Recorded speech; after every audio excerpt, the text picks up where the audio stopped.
Hey everyone, welcome to day 2 of the challenge. I'm so excited that you're here. And I just want to say congratulations to Alice Duprier on her Take a Lot gift voucher. Thank you so much for your comment, and your story was totally inspirational. I don't know if you're on the call at the moment on the live video, but anyways, thank you for supporting the group. And guys, all your comments and shares and stuff, it will be welcome and much appreciated. Right. So yesterday we kicked off day 1, and we talked all about carbs and how toxic they are to diabetics. What's going on with standard of care? Actually, there's no reversal remission if you're on standard of care. And yeah, so today we will kick off, let me see, with the study that changed everything. Because as I told you before, like 5 years back, when someone said nutritional ketosis, everyone would be like, no, but there are no studies to support. Oh, but that study, oh, no, no, no. So this is the mother of all studies. And I'm going to try and, keep it kind of like sexy and not boring, because nobody wants to, go into the studies very deeply because it can be boring. But anyways, and then I'll just explain nutritional ketosis in a nutshell, because obviously I've been talking about it and yapping on about it a lot, so you probably don't know. But today you will know what nutritional ketosis is and what you're in for, and then how to monitor your glucose levels. Right. So if everything is in order, I will just put the presentation on. And yeah, so then we can start. Right. Let me just see over here. Get the presentation on. Right. So we're going to kick off with studies proving diabetes reversal with nutritional ketosis. Right. So Verta Health started all of this. That was the big study. So these were results after 1 year. So it wasn't just a 1-month trial, it was a long trial for 1 year. So the ASCVD, so your atherosclerotic cardiovascular disease risk, results after 1 year as well, because we all know about the cardiovascular disease risks for type 2 diabetics. And then the studies were also published at 2 and 5 years, so 1, 2, and 5, and which it was a very, very thorough show. My little doggy is barking, Katya, so I hope you can't hear her there. Okay, so 1 year to show how fast this actually works. So this is great news for us, right? So this is the study. Effectiveness and safety of a novel care model for the management of type 2 diabetes at 1 year, an open label, non-randomized controlled study. Right. So the study design, there were 349 adults with type 2 diabetes, and then 262 were on continuous care intervention. So that's the nutritional group, nutritional ketosis, and then 87 were in the usual care group. So that would be like your standard of care. So they went to their physicians, nothing really changed. So just to, how do you say, compare the two. So that was also awesome to have a look at, right? So the primary outcomes compared reduction in HbA1c, weight, and medication. So the secondary outcomes looked at safety, including biomarkers of physiological systems and adverse effects. In the study design, every individual had a personalized ketogenic nutrition plan to achieve nutritional ketosis. So that would be, in general, 25 grams of total carbs. So if needed, a multivitamin, vitamin D, omega-3, and magnesium were given. So in general, you need those vitamins anyway. Every person should have them. They were given glucometers, ketone meters, and blood pressure meters if they had hypertension. And the individuals were checked weekly for 12 weeks, then bi-weekly for 12 weeks, and then monthly for 6 months. And the great thing is they couldn't cheat, like, because they had the ketone meter. So they could see, okay, they're in ketosis. So obviously, if they weren't, the study failed. So excellent. So relevant measurements and fasting bloods were done at baseline when they started 70 days and 1 year. So usual care patients continued to see their physician, and the same measurements were done at baseline and then at 1 year. So the mean age, that would be the average age, was 54. The mean body mass index was 40. So the mean weight was 257 pounds. The years, having type 2 diabetes on average was 8.4 years. 67% were female, so that's good news for us. So we know it works for us ladies. And then, so over here we have the study. So just to show you it exists. Okay, right. So these were all the markers that they had. So let's go into more detail over here. So on your left, you will see the continuous care intervention, and on your right, the usual care. I don't know if you can see my mouse. Let me just see if it's possible. But anyways, this is the continuous care intervention. So you can see the HbA1c levels were quite high and they were reduced, you see. So on this side, with the usual care, they actually went up. So, and that's not good news. So on the baseline over here with the HbA1c, you can see on the middle line, so all of them were below. And if you have a look at the usual care, they were fluttering around everywhere. Right, so the HbA1c, so you can see the blue, that was the Verta, and usual care it's on the gray side. So let me see. Okay, so the glucose improved. As you can see, it goes to the right. So your insulin serum improved. So everything, your insulin resistance, everything improved. So, and the diabetes medications, a lot of them came off of them. Right. So HbA1c, that's like the usual big thing with diabetes every 3 months, but I don't need to tell you that. So that's absolutely fantastic. So here you can also see it in another graph. So we've got when they started. So with usual care, you see it went up, with all the modern technology and, meds. Oh, we live in such great times, technology and yet. But I mean, only nutritional ketosis, only dietary intervention. And look at that, 6.2%. I mean, that is just magnificent. I mean, jump around. I mean, this is awesome. In the comments, just give me a yes. This is awesome. This is the solution. I'm so freaking excited for you guys. Right, let's go on. So as I told you guys yesterday, what method does not have evidence of diabetes reversal? Yeah, standard of care, a 0.1% diabetes remission rate. So why on earth would the healthcare system still continue with this? It just doesn't make sense. But again, the diabetes industry is like a $300 billion industry per year. Yeah, I won't say no more about that then, right? Okay, so weight loss, also excellent news, as you can see.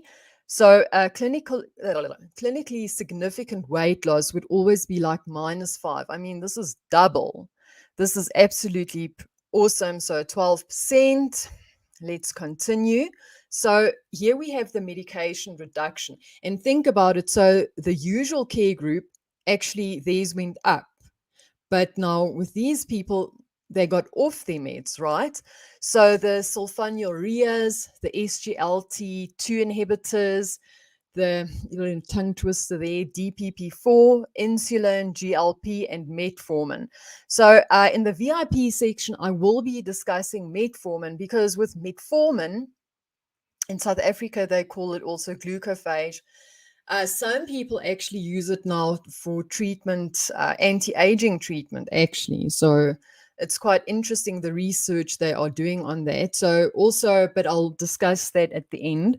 But anyway, so metformin, right? So, but most of the people in this study stayed on metformin, right? So, in the conclusion, at 1 year, the HbA1c reduction from 7.6 to 6.3, so that's a 1.3% average.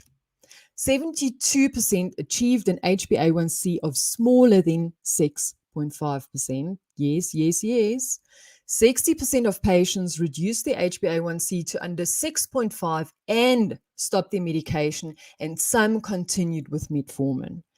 And 94% eliminated or reduced insulin. That is just fantastic.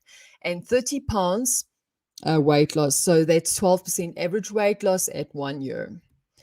So let's have a look at the cardiovascular disease. So this is the study at 1 year.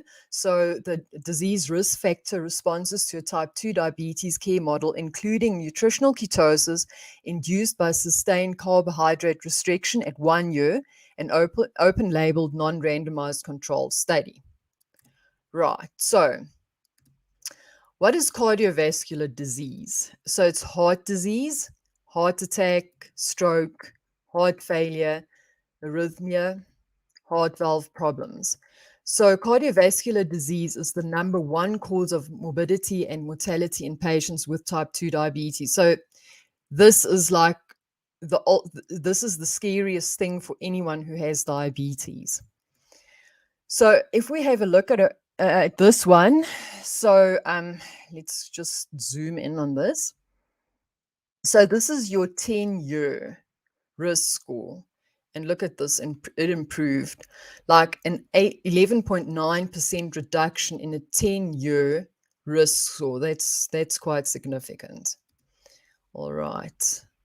So for the blood pressure for the people who have hypertension, and just remember the people, if you do have hypertension and you are into ketosis, you have to monitor your blood pressure. It's very important because people get off the medications quite quickly. So a reduction in both systolic and diastolic blood pressure, which led to a substantial prescription reduction for hypertension medications. Yes, yes, yes. So atherogenic dyslipidemia is characterized by high triglycerides, that's like fat, and low HDL-C. So, atherogenic dyslipidemia is common amongst patients with insulin resistance and represents increased cardiovascular risk. So, patients improve both markers with the triglyceride and HDL-C ratio declining from 4.7 to 3 on average. So, there we have everything from the study, the triglycerides, the ratios, total cholesterol, HDL, your ApoB, ApoA1, large VDL. So all of them went down, which is absolutely fantastic. And also, I would just like to remind you, I can't remember if it's day 5, but I'm going to do a live video with regards to cholesterol, because a lot of people also are on statins, and there's a lot of stuff you need to know with regards to that. Right. So inflammation. So inflammation also, people who have diabetes, a lot of inflammation. So all the scores were much, much better. I mean, this is so amazing. Inflammation is a common underlying factor in obesity, insulin resistance, hypertension, and cardiovascular disease. So your HSCRP and WBC count, common markers of inflammation, was significantly reduced in patients with type 2 diabetes. Safety. So let's have a look at the safety. A common concern in the treatment of type 2 diabetes is hypoglycemia. In the clinical trial, no hypoglycemic events required assistance. That required assistance were reported. So additionally, treatment adverta resulted in neutral or positive effects on markers of kidney and liver function. So for the conclusion, At 1 year, HbA1c reduction from 7.6% to 6.3, 1.3% average. 72% achieved an HbA1c of smaller than 6.5. I mean, this is awesome news. So 60% of patients reduced their HbA1c to under 6.5, stopped their medication, and some continued with metformin. So 94% eliminated or reduced insulin. And as I said before, the average weight loss. So, yeah, the final conclusion: ketogenic diet should be prescribed to all patients who are diagnosed with type 2 diabetes. Ketogenic diet improve all diabetic markers. And I mean, sorry to go on to the first point is, I mean, how many of you, obviously the doctor isn't, his main area isn't nutrition. So he will send you to a dietitian, and all of them will put you on the standard American diet, which is high carb and low fat. As I explained to you yesterday, that there was this fear of fat. Obviously, we don't want to eat trans fats, vegetable oils. They are bad for you, but the good fats, they are so healthy for you. And I mean, if you are in nutritional ketosis, you won't be hungry. You won't have those hunger pains. So even only that shows us that if you're high carb, low fat, you get hungry all the time. It is not, you weren't designed to have that, eat that kind of a diet. We were designed to eat ketogenic diets. And tomorrow I'll show you, if you want to prove what a human should eat, you should actually go have a look at the teeth and the digestive system. Think about that for a second. So we'll have a look at chimpanzees, what they eat and what their digestive system looks like. So, I mean, that should be a clue, guys. So tune in tomorrow for that. So ketogenic diet improves most cardiovascular biomarkers and reduces your ASCVD risk score. I mean, that's fantastic news. So ketogenic diet reverses diabetes. Full stop. Awesomeness, right? So next we're going to do nutritional ketosis in a nutshell. So how many of you are actually familiar with nutritional ketosis? If I could just get a few yeses or nos or whatnot. So I don't. All right. So I'll just continue with this. So you've heard me talking about nutritional ketosis being the key to reverse your diabetes.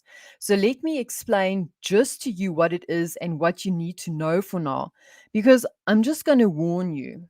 There are a lot of people who will say keto this, exogenous ketones, or they'll say, oh no, total or net carbs, or you can eat this and this. And especially the foods like the keto bars and certain foods, they unfortunately are not keto friendly, but I will teach you how to read the labels. It's not a very long video that's coming up, but you need to be aware. You get internet keto, and then you get the real deal, keto that really works. So no shortcuts kind of stuff, right? So your body has two main fuel sources, fat and stored sugar. That would be in your muscle and in your liver. If your body is a carb burner, it will never be a fat burner. So carbs like produce insulin, and if there's insulin in your system, you will not lose weight. You can forget about it. So nutritional ketosis is when your body is in a natural metabolic state whereby your body adapts to burning fat as your primary fuel source instead of carbohydrates. So your liver produces ketones, which are used by the brain, heart, and your muscles. So actually, ketones are a preferred fuel source to glucose. So it's like cleaner energy. So ketones also reduce oxidative stress, like that's the free radicals in your body, and inflammation. It reduces inflammations, and also both are the key underlying cause of type 2 diabetes. So it goes like to the root cause and just eliminates it. I mean, that's awesome. So it has been clinically proven that nutritional ketosis can reverse type 2 diabetes. I just showed you guys that. So this is done very effectively by reducing your HbA1c, improving insulin sensitivity, reducing inflammation, your CRP, and your white blood count. So what do you have to do to get into nutritional ketosis? So let's have a look at this graph over here. So on the left, we have our carbs, which are broken down to glucose. Our protein is broken down to amino acids. And finally, our fat is broken down into fatty acids. I know that we have discussed this before. So let me just ask you this quick question. What spikes out of the macronutrients, what spikes your blood sugar level the most? So if I could just get your answers there, I'll give you a minute and then I'm just going to have some water over here because I'm talking a lot now, aren't I? So I'll just give you a minute there.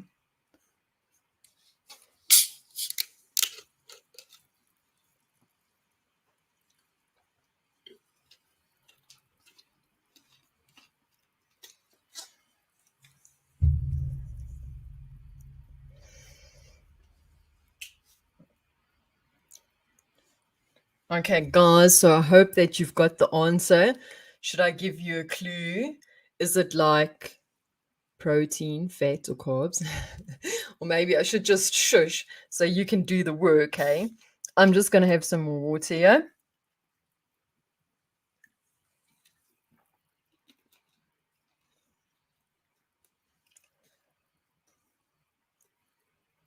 Okay, great. I'm in the YouTube group here. So carbs, yes. Yep. It's carbs, carbs, carbs.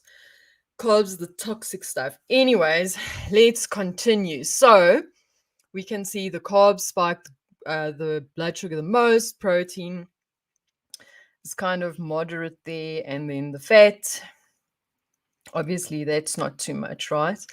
So you know my favorite graph over here. So it spikes your carbs, your protein's not that much, and your fat, yeah, really nothing happens over there. Right. So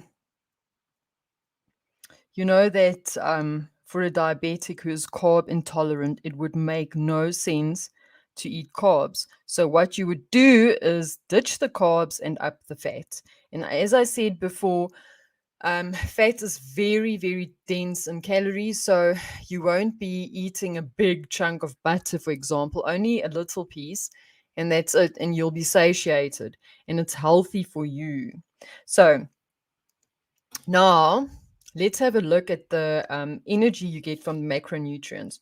So carb is a source as well as fat, but not so much with the carbs. Just remember, with nutritional ketosis, you will still be eating carbs, but not so many carbs and not the refined carbs.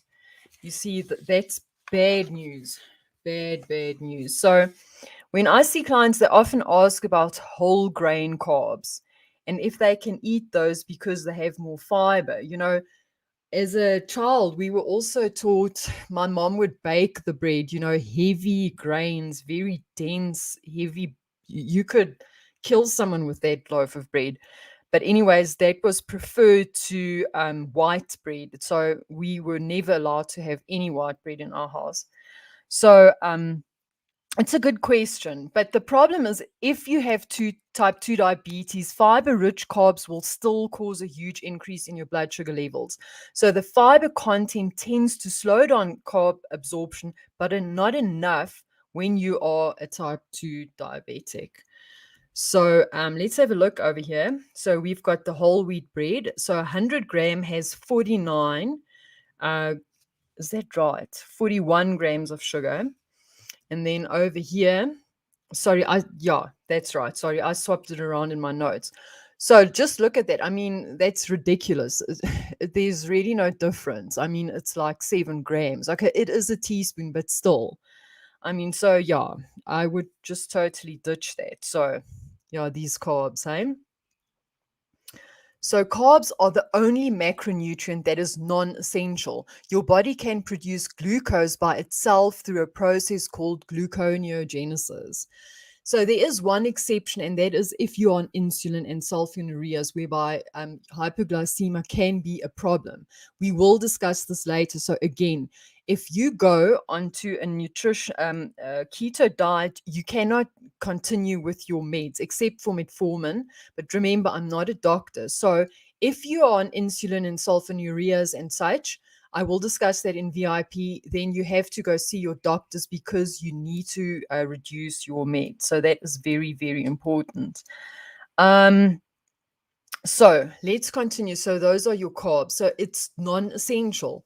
But I mean, the standard American diet's like, come on, guys, eat your carbs, carbs, carbs every meal. And they want us to have 6 meals a day, snacks and this and this and that. It's just bad news. So protein should be consumed in moderation, right? And excessive consumption of protein can raise blood sugar and raise insulin levels. As a result, ketone production is reduced and impairs weight loss. So just be careful with that. So it would be best if you've got your ratios correctly, but I'll show you everything. Right, and then fats. So the fear of fat since 1977 is keeping us fat and sick. Can you believe it? Right. So if you restrict your carb intake, you can safely increase your fat intake. So that would be nutritional ketosis. Nutritional ketosis has been proven to be very safe and effective. So I just showed you the Verta study, and you can also download the studies in the guide section under day 2. So the false belief that fat is responsible for cardiovascular disease and cholesterol problems has been disproven. It is so sad. But anyways, I will discuss that with you.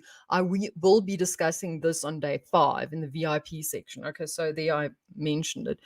All right, so trust me, a ketogenic diet can instantly change your health and weight. The mystery of losing weight and gaining control of your health vanishes. And suddenly, you will be feeling healthy, shedding pounds daily, and regaining your lust for life. Correcting your health can be fun when results obviously are consistently good. You get results and you feel ecstatic, and the problems keeping you up at night become few and far between. It's not this diet promised to you by some guru, and you go on diet and it doesn't work. We've all been there, these magic pills, etc., etc. But nutritional ketosis has been proven over and over again to work. So you've got to find the right and effective ketogenic diet that will bring real life results, not some program that costs an arm and a leg, but leads you down a rocky road of disaster with no tangible results.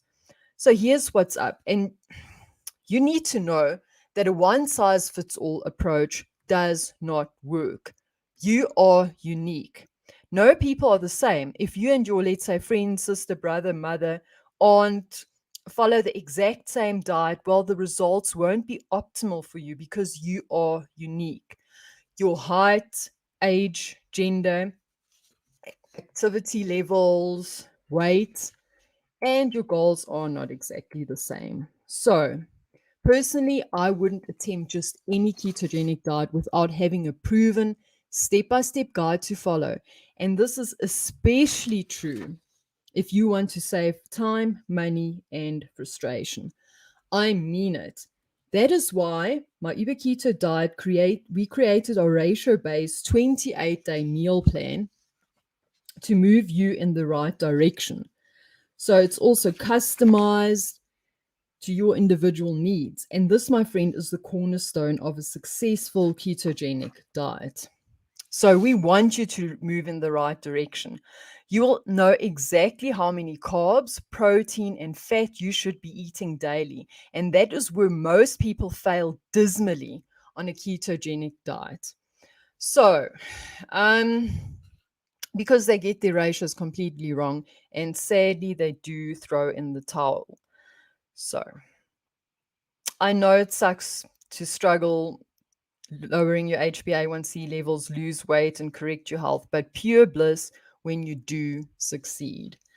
Right. If you want a done for you solution, I mentioned before the VIP is still open at $47 and you are good to go. So, I don't know. I think I'll have to ask Aiden if it's still on, but head over to Reversal Challenge and you'll see what it's all about. You get the meal plans, you get your ratios, so you enter your personal information and everything is awesome. So, but I think it is still on after the live call. I will just have to check with him. But anyway, so where are we at? So, how to monitor your glucose levels? Let's just continue with this. Oh, this was funny. Me checking my blood sugar. Please don't be high. So I thought that was kind of funny. Do you think it's funny? Like sometimes we just need to laugh and, be positive about things out there because life can be tough. Life can be tough. Anyways, I hope you enjoyed that one. So, how to monitor your glucose levels. So, if you want to reverse your diabetes, it is so important that you monitor your glucose levels. To do this, you will need a glucose meter monitor, and you may also want to consider a CGM, that's a continuous glucose monitor. So, how these things work, it's like the Freestyle Libre, they said, is the best. So, what you do is it lasts for 14 days. Unfortunately, here in South Africa with Discovery, I know that they only supply one for type 1 diabetes, not yet for type 2 diabetes. But it is a game changer because it just monitors everything. I actually do have a video. So if you'll just bear with me over here, so I can just, I hope I can put this on. Let me just click on over here, and then what I need to do is I need to go to this video over here. Hi, I'm Dr. Mark Cucuzzello, Professor of Family Medicine at West Virginia University School of Medicine. We're going to show you a close-up view of how to apply the Freestyle Libre 14-day sensor. So we have all of our supplies here. We have the Libre 14-day sensor. We have a sim patch, which is going to go over the sensor, some skin prep, which is going to make my arm a little tackier, and an alcohol wipe. So first thing I'm going to do is I'm going to just choose an arm, and the best place is the back of the arm. So I'm just going to kind of clean the skin with the little alcohol wipe, and then I'm going to apply, you don't have to do this, but this is a prep that just makes the tape stick a little better. Just kind of let that dry for a few seconds. So we have the sensor that's in the white dish and the applicator here. So what you're going to do is turn the applicator to take the cap off, and you see two little gray lines here. So this is kind of loading. So I'm loading the sensor now into the applicator. Got that? And this is what's going to go onto my arm. So it's a little sticky now. It's going to pick a nice fleshy spot, stick, and remove. So now, usually I'll get a friend to do this, is I'll put a little tape on it so I can go do stupid things like work out and bump into things. And in 60 minutes, I'll be able to use my phone and read it. That's all. Have a Alrighty then. That worked out quite well. So now you see it's actually quite easy. You don't have to prick your finger and so on. But unfortunately, yes, they can be a bit expensive. So I mean, in South Africa, it would set you back like 2,000 and like it's $200. So you also you can actually use your cell phone to just scan it, or you can buy the scanner with it, but that costs additionally. Anyway, so let me just pop up my presentation again. Okay, let's continue. So the reason why you should monitor your levels is so you can understand how different food affects your body, and also it will give you the freedom to find the foods that you can eat and enjoy. So, I mean, if you've gone through this process and you know, okay, food A, B, and C, they do spike my insulin, I should just stay away from it, then you avoid those foods. But then you'll know exactly with what you can work with, right? If that makes sense. So, okay, sorry, we already watched the video. And it should be structured. That is why I included a weekly diary to help you keep good records. This is very important. So you will be monitoring your glucose levels before and after a meal. Now, I know this sounds awful, but this will give you your freedom and it won't last forever. Monitoring your blood sugar has little to do with medication, but mostly to, understanding your food choices. It will make you free. So, yeah. Okay, so go to the guides in Facebook when we're done here. So then you'll see if you click on the guides, day 2 will open. Like, there's my mousey, and it will be the glucose monitoring sheets. So if you click on that, so I've got a few. I've got the one with the mixed insulin, the oral medication, long acting insulin, insulin and correcting doses of insulin, and then the basal and bolus. So you can download. One lasts for a week. But also, if you've got a snazzy monitor, you can also download that stuff nowadays. I mean, it's awesome. So, what should your glucose levels be? So, you take a reading before a meal and after a meal. So, it should be not shorter than 60 and not longer than 90 minutes. So, the difference between the two, before and after, should be no more than 1.7 millimole or 30.6 milligrams. So I'm just going to, not nyara everything. So the maximum reading after a meal should be less than 8, 144. And then reading before your meal, less than 6 or 108. And then over a period of 3 months, your average reading should be 6.5 or 117 to have good control. Testing is also important to ensure your levels are not dropping too low while taking insulin, but again, you will have to speak to your healthcare provider to get you off those meds. Remember, the more you spike your glucose levels, the higher your HbA1c levels will be, and higher A1c levels predict more complications. At the end of the month, you can download the data on your glucose meter and see exactly what's going on, like such. So this is Mr. B's chart. So you can see exactly what's going on. So you can see on all of them, they reduce. You see they went lower, okay? So I see that on that one, the 18.5, that is a bit high, but it went lower, so that's good. And yeah, so you chart everything. It's not that difficult. So your breakfast, you write on your lunch and your dinner. So, and then you can see, okay, the toast there with the 18.5, okay, his readings afterwards, and yeah, he didn't put them in. But let's have a look at Mr. A, Mr. Amazing. Right, so you can also see, you see he ate an apple, cheese, and avocado. So apple, I wouldn't suggest at all. But you see they went up. And then you can also see the fish and chips. So the difference there was, what did he say, +2. And then he ate some soup. But also, I don't know what soup he ate, But anyway, so yeah, it did go up. Let's continue. So, I mean, if you download the stuff, you can see exactly what happens. And you can see his A1C levels at 10.6. So even like from March to April, like mid-March to April, you can see how his levels dropped, So at the end, it was 5.9%. I mean, that's quite amazing. So as you can see here with Mr. C, do you see the red line over here? I put this in. Okay, so in this part, his levels were controlled. There was no funny business going on. But then this gentleman went to see a dietitian, and she said, you know what? I think you need to eat cereal, bread, and fruit, a low-fat diet. This will work for you. You can't do, in South Africa we call it banting. You can't do banting. Come on, man. It's not like the standard in South Africa. So yeah, this poor chap, he listened to this dietitian, and you can see here exactly where he changed his diet. Look at that. Look at the readings all over the place in the higher levels. I mean, really, it's bad advice. Low fat is evil. Okay, it's bad.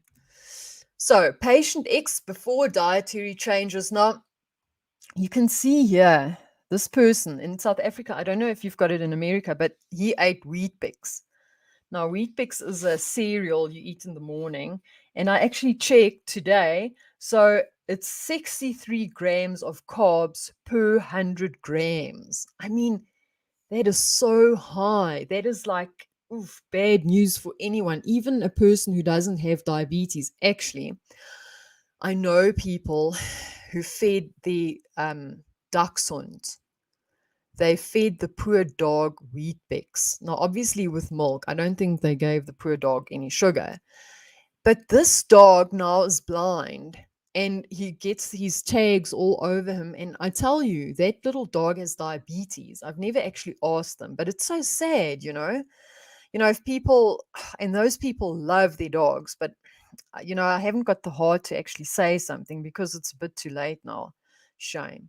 But anyway, so this Wheat Bix, this chap ate, patient X, you see it spiked his blood sugars. So you can see exactly, okay, this food is bad for me. Don't eat it. Stay away from it. And you stay away from it and you just get something else. I mean, if he would be eating, let's say, 2 eggs with a greasy bit of, meat, maybe.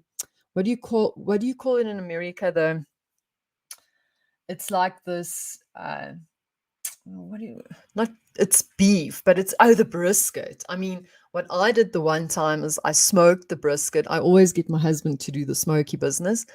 And I, cut it very, very fine. Okay, it was a bit rough, to do the cutting and stuff. But yummy, it was so delicious.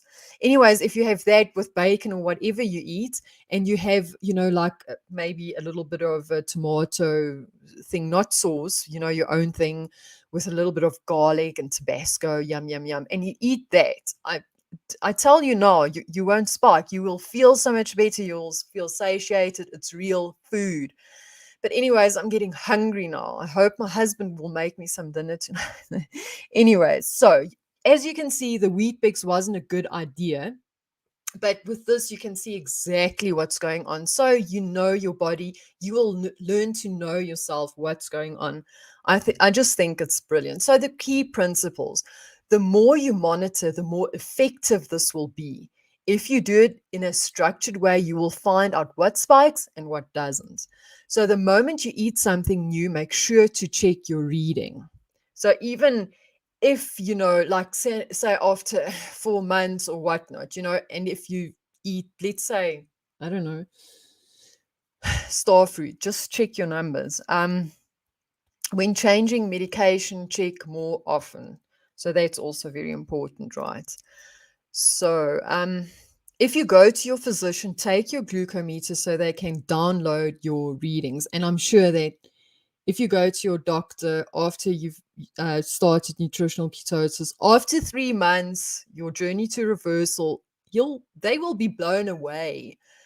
It's just awesome. Some patients may see higher readings in the morning. That is due to the dawn phenomenon. So the dawn phenomenon, even though your fasted glucose levels are elevated, that's now with the dawn phenomenon, the rest of the day your levels may be normal.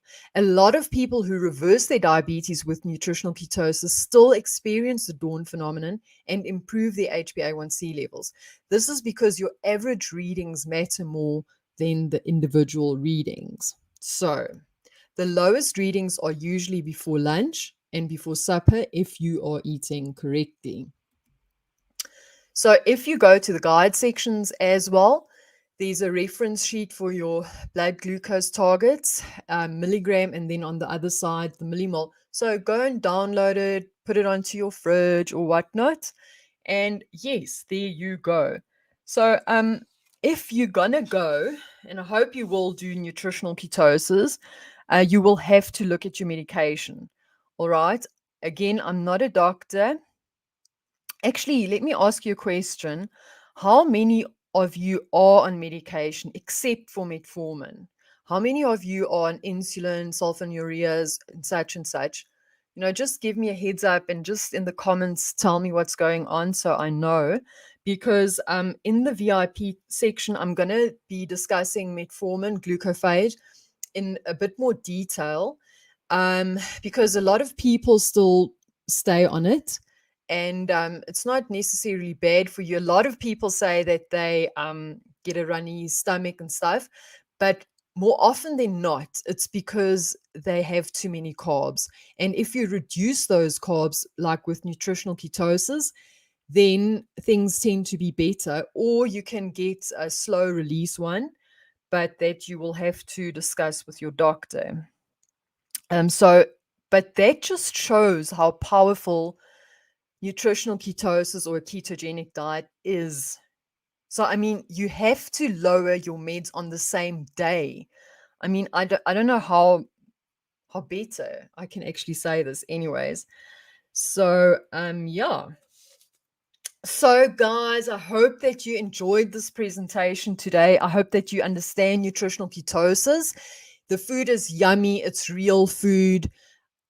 It, you know, often evenings we go here in South Africa, we call it braai. It's like a barbecue. So we put on a few steaks and we have this kick-ass salad, like with these big olives and, you know, uh, like what do you rocket and, you know, like olive oil. I make my own salad dressing. Well, trust me, I make a huge batch, so that thing will last me a long time.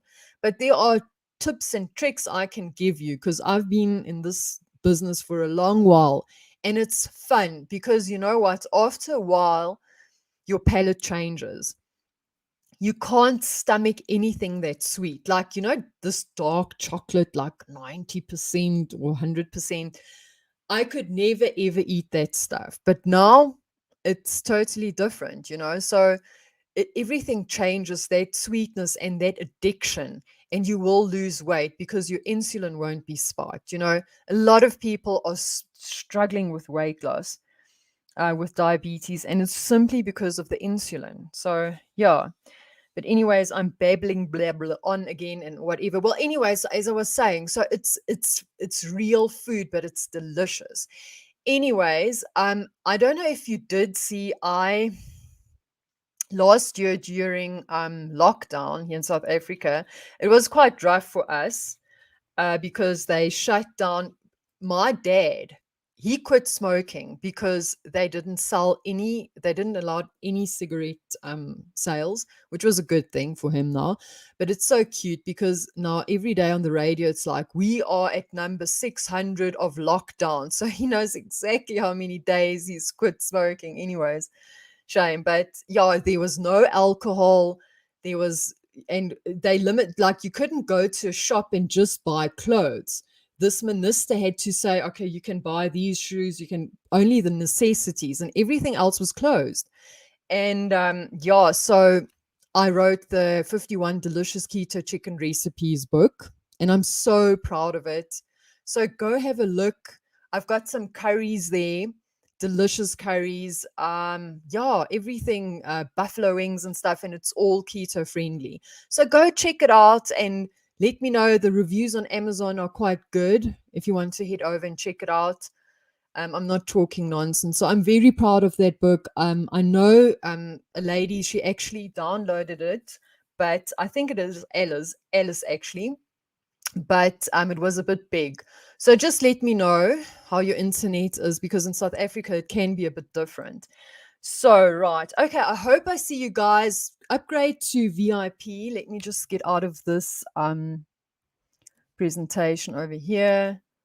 Boop, boop, boop. Let me see. There I am.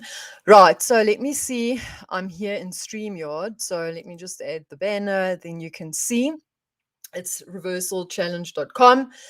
Get over there because I've got a lot of 102 delicious recipes.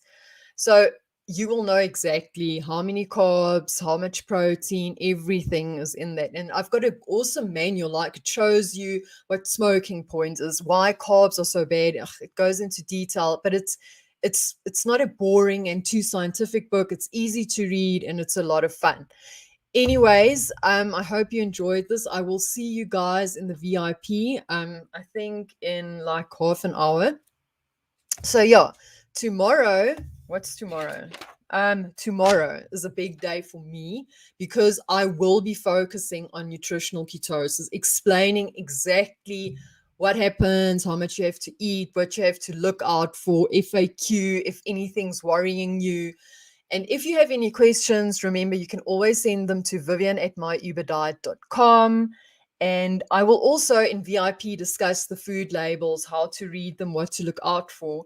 You know what's interesting? Like if you go into a supermarket or a grocery store, you noticed you always start in the fresh fruit and veg section. Okay, so you start on the left hand, and then you mousy through all the aisles. And they say psychologically, you feel so good because now you bought all these fruits and vegetables that when you come to the, sweetie section, and it's always on that side opposite, you will kind of feel like you made such good choices that now you can reward yourself with these sweets and chocolates and stuff. So actually our one chain store here in South Africa, they actually stopped putting sweets and stuff in those aisles. So now they put nuts and fruit, what if these fruit steaks, dried fruits. And if you have a look at those things, they are loaded with sugar. So labels are very important because they can so easily deceive you. So, and I will also give you a tour of my Uber Keto diet, exactly what's going on inside, all the goodies, my little baby. I'm going to show you my little baby. Anyways, enough of me. I hope you upgrade, and I will see you later or tomorrow. Okay, that's all for now. Bye, guys.